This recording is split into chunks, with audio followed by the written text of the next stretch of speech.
Innal hamdalillah nahmaduhu wa nasta'inuhu wa nastaghfiruh wa na'udzu billahi min sururi anfusina wa min sayyiati a'malina may yahdihillahu fala mudilla lahu wa may yudlilhu fala hadiya lahu. Nashhadu an la ilaha illallah wa nashhadu anna Muhammadan abduhu wa rasuluh.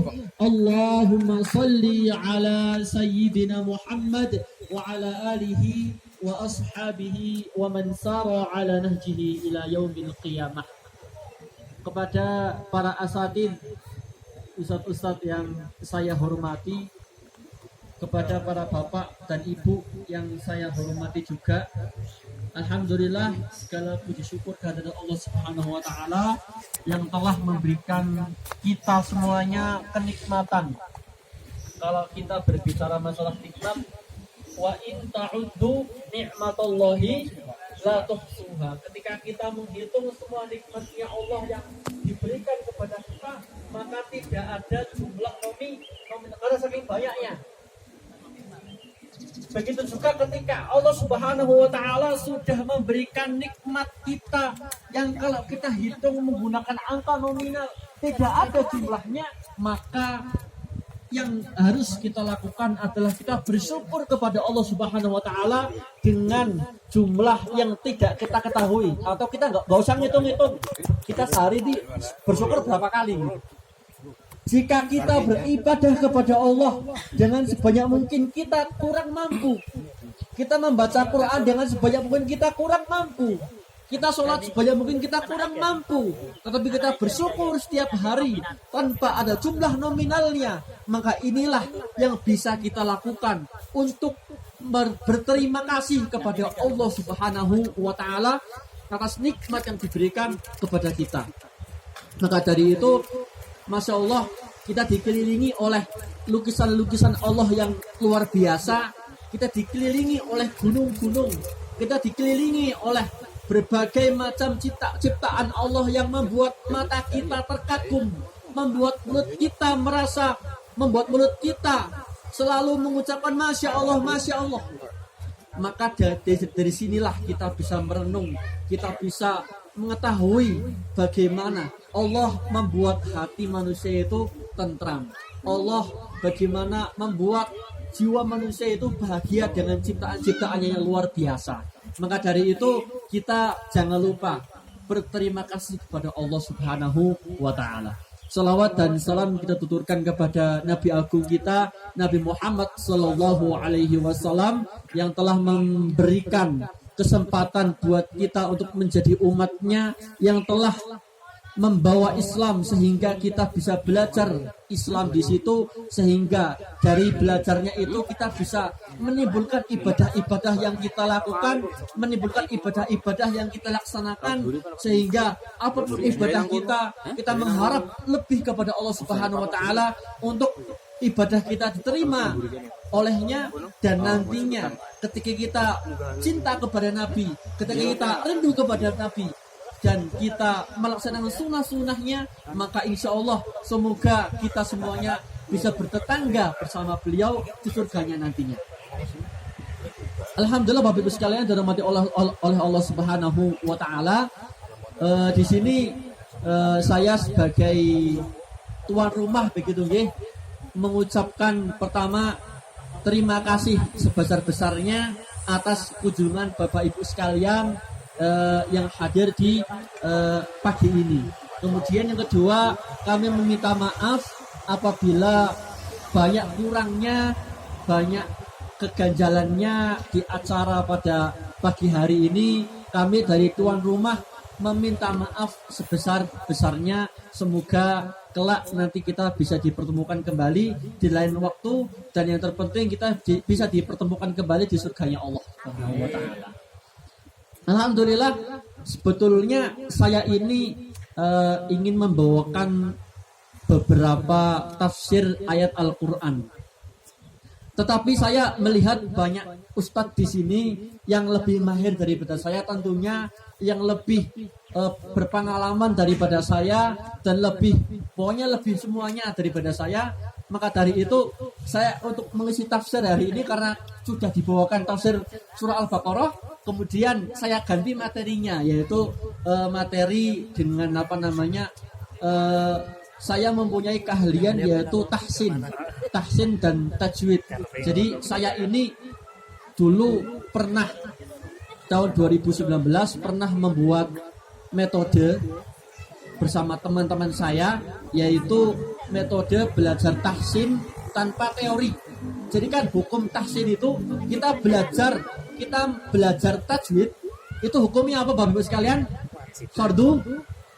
Belajarnya fardu kifayah. Tapi kalau mempraktekkannya, kita praktek baca Qur'annya itu fardu ain. Apa itu fardu kifayah? Apa itu fardu ain? Fardu ain itu wajib seperti sholat, puasa Ramadan, itu fardu ain hukumnya. Kita wajib, jadi kita baca Quran itu kita wajib menggunakan tajwid. Panjang pendeknya seperti apa, terus kemudian matnya seperti apa dan sebagainya. Tapi mempelajari hukumnya, kita belajar tahsinnya, belajar tajwidnya itu fardu kifayah. Apa itu fardu kifayah?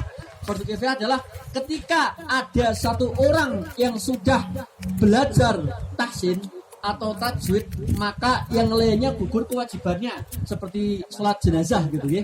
Sholat jenazah kan hukumnya fardu kifayah. Ketika jenazah itu sudah disolati, maka sekelilingnya itu kalau mau sholat boleh, nggak sholat nggak apa-apa, karena apa? Kewajibannya sudah ditanggung sama yang udah sholat.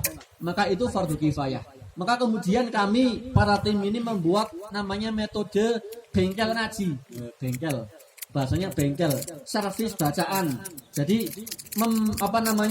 menservis bacaan yang kurang tepat, bacaan yang kurang betul, kemudian diservis. Kemudian ada variasi kan bengkel kan ada servis, ada variasi gitu nggih.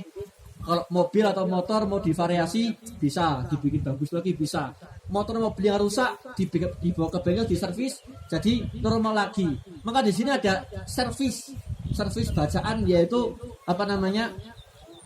bacaan yang kurang tepat, bacaan yang kurang betul diservis di situ jadi betul. Kemudian bacaan yang sudah normal, yang sudah sempurna, maka divariasi. Variasi ini apa? Variasi adalah belajar nada-nada, irama-irama membaca Al-Qur'an di situ. Maka di sini saya akan membawakan, tadi karena saya inginnya mau tafsir, dan di sini banyak sekali ustaz-ustaz yang mahir dalam tafsir, maka saya akan ambil alih materi menjadi materi tahsin gitu. Dan saya inginnya nanti kita sedikit mengulas, sedikit belajar membedah atau memperbaiki bacaan Al-Fatihah kita. Karena sini banyak bapak-bapak kemungkinan istilahnya imam dan sebagainya, agar baca Al-Fatihah itu sempurna seperti itu. Jadi tadi saya awali yaitu tahsin. Belajar tahsin itu fardu kifayah, kita mempraktekannya yaitu fardu ain. Maka di sini kita belajar bagaimana caranya kita bisa belajar baca Quran dengan baik dan betul, seperti itu. Bapak Ibu dirahmati oleh Allah Subhanahu wa taala, sebelum kita mulai, kita akan memperkenalkan dulu apa itu tajwid. Tajwid itu dalam bahasa dikutip dari Syekh Aiman Rusdi Suwaid. Beliau adalah ketua ulama Al-Qur'an seluruh dunia. Jadi seluruh dunia ulama Al-Qur'an kumpul jadi satu, kemudian rapat atau membuat istilah tentang tajwid. Apa itu tajwid? Tajwid adalah belajar huruf bahasa Arab. Karena Al-Quran itu bahasa Arab, nggak ada Al-Quran bahasa Indonesia, nggak ada. Al-Quran bahasa Jawa nggak ada. Adanya artinya nggak ada. Tapi kalau Al-Qurannya itu bahasa Arab, maka dari itu kenapa pengertian tajwid itu apa? Belajar mempelajari huruf bahasa Arab dengan betul. Bagaimana orang Arab melafalkan huruf ain, bagaimana orang Arab melafalkan huruf ha dan sebagainya. Kemudian dilanjutkan lagi yaitu mempelajari 3. Yang pertama huruf dan makhrajul huruf dan sifat huruf. Yang kedua mempelajari hukum-hukumnya. Yang ketiga mempelajari selainnya, yaitu ada huruf dan sebagainya, ada riwayat dan sebagainya. Maka dari itu kita fokus dulu tentang yang pertama, yaitu makharijul huruf dan sifat huruf. Jadi kalau di TPA itu kan biasanya belajar makharijul huruf ba dari mana? Dari bibir gitu kan. Ba dari bibir. Kemudian apa saja makharijul huruf yang dari bibir? Ba, terus mim, terus fa, terus waw, terus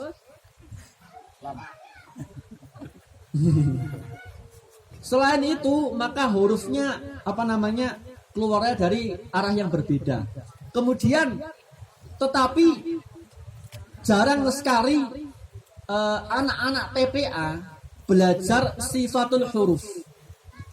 Di sini kan banyak bisa membedakan antara ba, mim, wawu, fa, membedakan lam, nun, ta, ja. Itu membedakannya mudah. Karena apa? Dilafalkan dengan langsung. Tetapi sifatul huruf ini yang jarang dipelajari. Karena apa? Contoh seperti ini. Za, huruf za sama huruf zo. Kemudian didomahkan itu coba. Yang bisa beda monggo angkat tangan. Za dan zo didomahkan semua.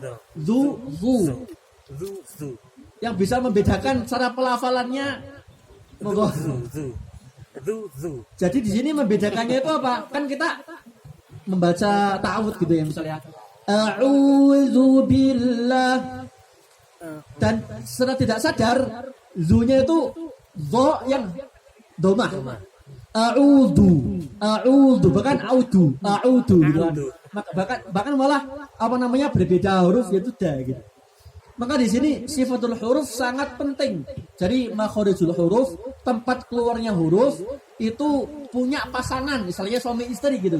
Suami istri, makharijul huruf, tempat keluarnya huruf itu adalah bapaknya. Kemudian sifatul huruf itu adalah istrinya gitu, ibunya. Jadi nggak bisa dipisahkan. Contohnya sin dan sod. Sin dan sod itu lidahnya sama-sama di depan. Sin, sod sama-sama di depan, nggak berubah lidahnya. Tapi yang bedakan apa? Coba kalau didomakan semua. Su. Cara bedanya gimana? Cara bedanya dengan sifatul huruf. Nanti kita belajar bedanya sin dan sod. Kalau sin itu lidahnya datar, lidah yang depan itu sama-sama sin gitu kan, sin tapi pangkal lidahnya ke bawah datar. Tapi kalau sod sama-sama makharijul hurufnya itu sama seperti kita melafalkan huruf sin, tetapi yang membedakan pangkal lidah kita naik. Itu namanya sifat isti'la. Isti'la itu belajar. Sifat isti'la itu sifat yang naik pangkal lidahnya, seperti bo.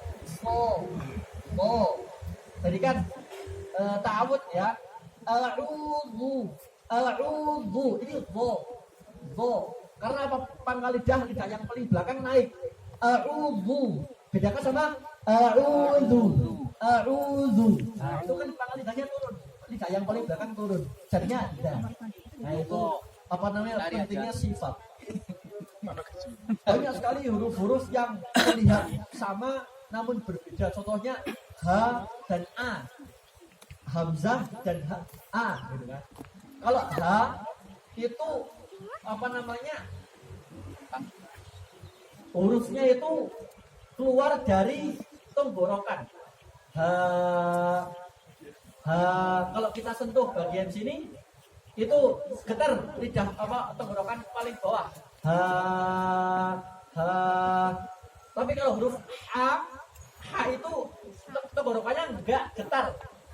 Contohnya disukunkan itu enggak getar tenggorokannya ketika melakukan huruf ha.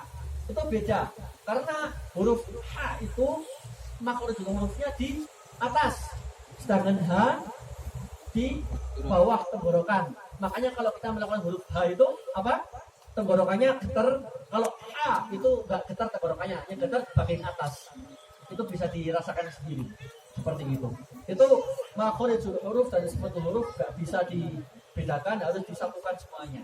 Kemudian hukum-hukumnya